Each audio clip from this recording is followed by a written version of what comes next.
Hello guys, നമ്മൾ അല്ലൂട്ടനും തുമ്പമ്മയ്ക്കും നല്ല പനിയാണ് കേട്ടോ. അതുകൊണ്ട് തന്നെ അല്ലൂട്ടൻ കുറച്ച് ദിവസമായിട്ട് സ്കൂളിൽ പോയില്ല. അതിന്റെ സന്തോഷം മൂപ്പര മുഖത്ത് കാണാനുണ്ട്. എല്ലാവരും കിടന്ന് നല്ലൊരു ഉറങ്ങി എണീറ്റേന്റെ കോലാണ് കേട്ടോ അത്. അതുകൊണ്ട് തന്നെ തുമ്പമ്മേനെ റെഡിയാക്കി താഴേക്ക് കൊണ്ടുപോവാണ്. ഉറങ്ങി എണീറ്റപ്പോൾ എന്തിനാ റെഡിയാക്കണമെന്ന് ചോദിച്ചിട്ടുണ്ടെങ്കിൽ ഇന്ന് അച്ഛന്റെ സംഘത്തിന്റെ പരിപാടി ഇവിടെ വെച്ചിട്ടാണ് കേട്ടോ. നിങ്ങളെ നാട്ടിലേക്കൊക്കെ എന്താ പറയാന്ന് എനിക്കറിയില്ല. പെണ്ണുങ്ങൾക്ക് കുടുംബശ്രീ, ആണുങ്ങൾക്ക് സംഘം, അങ്ങനെ. ഈ ഉറങ്ങി എണീറ്റ് അണ്ണാച്ചിക്കോളത്ത് താഴേക്ക് പോയി നാട്ടുകാരെ പിടിപ്പിക്കേണ്ട വെച്ചിട്ട് തന്നെ ഞങ്ങൾ എല്ലാവരും ഒന്ന് സെറ്റായിട്ടാണ് താഴത്തേക്ക് ഇറങ്ങിയത് കേട്ടോ.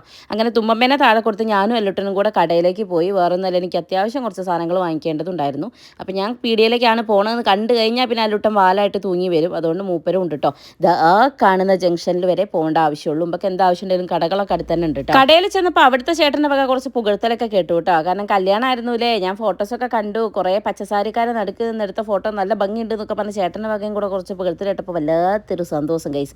അങ്ങനെ വീട്ടിലെത്തിയപ്പോഴത്തേക്ക് ഇത് അമ്മ നാമ ജപിക്കാൻ റെഡി ആയിട്ട് മുമ്പിൽ വന്നിരുന്നുണ്ട്. അകത്ത് കയറി നോക്കിയപ്പോഴത്തേക്ക് തുമ്പീൻ്റെ കോലതായിരുന്നു കേട്ടോ.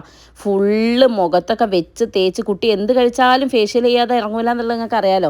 അതോളം സ്വഭാവമാണല്ലോ. അപ്പോൾ അച്ഛൻ അമ്മേനെ വിളിച്ചത് ആ ഉഷേരൊന്ന് കഴുകി കൊടുക്കുന്നു. അപ്പോൾ അമ്മ ചോദിക്കാം, ഞാൻ നാമം ജപിക്കാൻ ഇരുന്ന് നിങ്ങൾ എങ്ങനെയോ അറിഞ്ഞുകൊണ്ട് തോന്നില്ലേന്ന്. കാരണം പണിയൊക്കെ കഴിഞ്ഞ് വന്നൊന്ന് റെഡി ആയിട്ട് ഇരുന്നപ്പോഴത്തേക്ക് അച്ഛൻ വിളിച്ചിട്ടാ.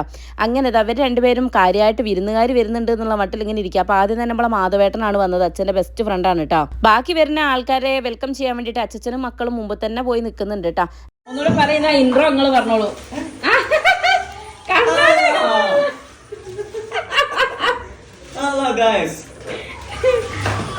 ബാക്കി നിങ്ങളാണോ അതിന്റെ മേധാവി? ആവോ, മോന്തായ വളഞ്ഞിരുന്നൊക്കെ കേട്ടിട്ടേ ഉള്ളൂ. നീ നമ്മളെ കുറിച്ച് എന്താ വിചാരിച്ചത്? രാവിലെയൊക്കെ അല്ലൂട്ടനെ സ്കൂളിലേക്ക് വണ്ടി കയറ്റി കൊടുക്കാൻ വേണ്ടി നിൽക്കുമ്പോൾ വിശോഭേട്ടൻ അതിൽ ഏതെങ്കിലും പോകേണ്ടത് ഹലോ ഗൈസ് എന്ന് പറഞ്ഞിട്ടാ പോവാട്ടോ. വന്ന് എല്ലാവരും ഇപ്പോൾ ട്രോളി തുടങ്ങി ഗൈസ്. ഇത് കണ്ടപ്പോൾ ഞാൻ കുറച്ച് നൊസ്റ്റു അടിച്ചു പോയി. പണ്ട് അമ്മ കുടുംബശ്രീ പോകുമ്പോൾ വാലായിട്ട് ഞാനും കൂടെ പോകാറുണ്ടായിരുന്നു കേട്ടോ. പിന്നെ ഈ ചേട്ടൻ്റെ വക ലഡു വിതരണം ഉണ്ടായിരുന്നു. ചേട്ടനൊരു ബേബി ഉണ്ടായിട്ടുണ്ട്. അതുകൊണ്ട് തന്നെ സംഘത്തിൽ എല്ലാവർക്കും ലഡു കൊടുത്തു. കൂടെ നമുക്ക് ലഡു കിട്ടി ഗൈസ്. മാധവേട്ടൻ ഹെവി പോസിംഗ് ആണ്. മാധവേട്ട പോസ് ചെയ്തോളൂ, ഞാൻ വീഡിയോ എടുക്കുന്നുണ്ട്. ഇതൊക്കെ നാളെ വരൂലേ എന്നൊക്കെ ചോദിച്ചിട്ടാണ് പോസ് ചെയ്യുന്നത് കേട്ടോ. അച്ഛൻ്റെ സംഘത്തിലെ മീറ്റിംഗ് ഇന്ന് ഇവിടെ നിന്നാന്ന് പറഞ്ഞപ്പോൾ ഹാവ് ഒന്ന് കുശാലായല്ലോ, നല്ല ഫുഡ് അടിക്കാമെന്ന് വിചാരിച്ച് നിൽക്കുമ്പോഴാണ് ഞാൻ അറിഞ്ഞത് സംഘത്തിൽ ഫുഡില്ല, ചായ മാത്രമേ ഉള്ളൂ. അങ്ങനെ ചായയും പപ്സും ആയിരുന്നു ഇന്നത്തെ സ്പെഷ്യൽ കേട്ടോ.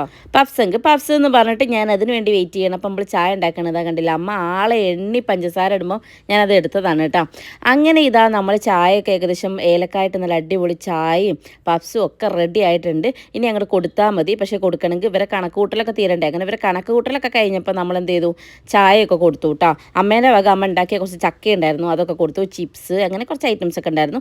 അങ്ങനെ അവരെല്ലാവരും ചായയൊക്കെ കുടിച്ച് പിരിഞ്ഞു ഗൈസ്. ഇനിയിപ്പോൾ ഇതൊക്കെ നാളെ ഓളെ വ്ളോഗിൽ കാണാമെന്ന് പറഞ്ഞിട്ടാണ് എല്ലാവരും പോണത്. അപ്പോൾ നമ്മളെ ചാനൽ ഫസ്റ്റ് ടൈം കാണണമെങ്കിൽ സബ്സ്ക്രൈബ് ചെയ്യാൻ മറക്കരുത് ഗൈസ്. ബൈ.